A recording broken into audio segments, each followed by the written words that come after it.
Welcome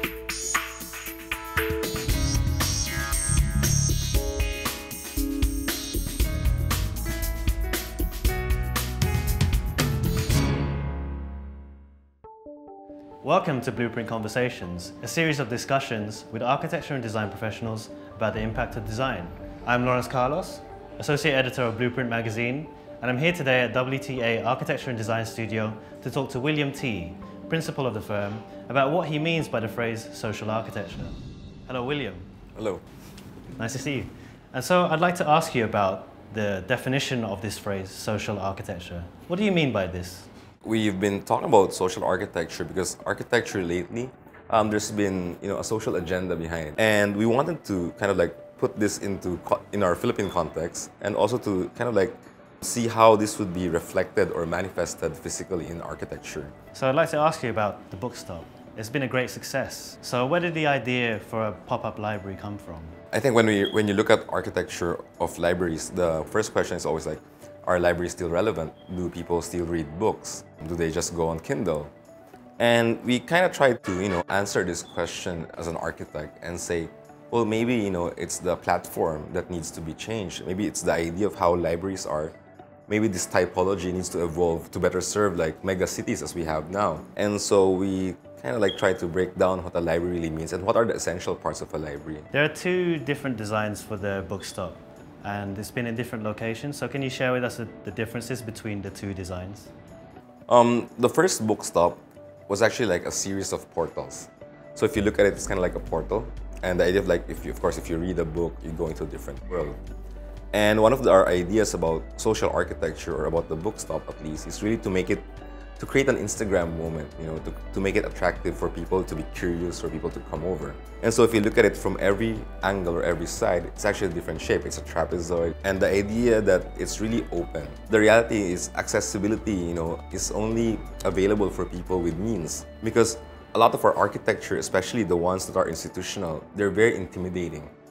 The people who actually need our institutions the most are the people who actually are most intimidated into going there. And so I think we wanted to simplify the process of, going to a library, borrowing a book, and just make it totally open. So that was the first bookstop. It was really just a portal into a different world. And then of course, as we started to operate the bookstop, we realized that a library, for it to work, must have regular activities and events. Also, like some of the spaces or piazzas where we are wouldn't have, the ideal seating for these events.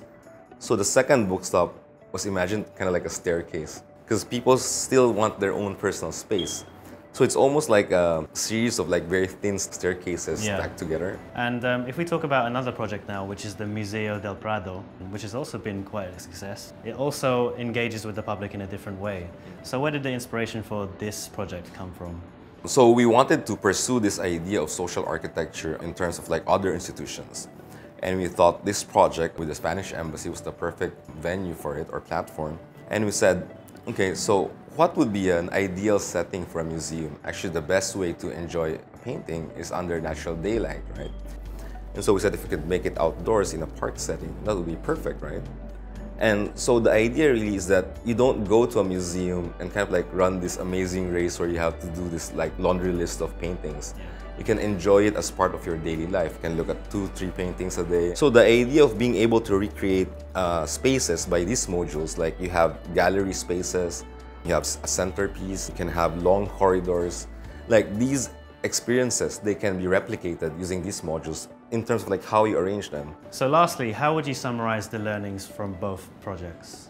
So basically we have like 3 conditions that we kind of try to push for social architecture.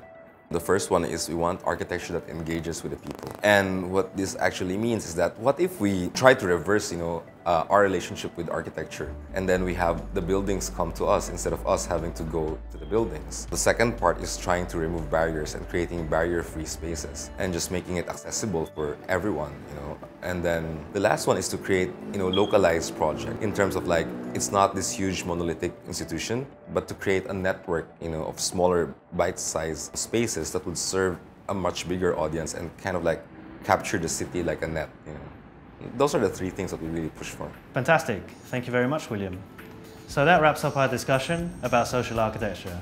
Join us next time as we continue the conversation with William T about the importance of participating in international exhibits.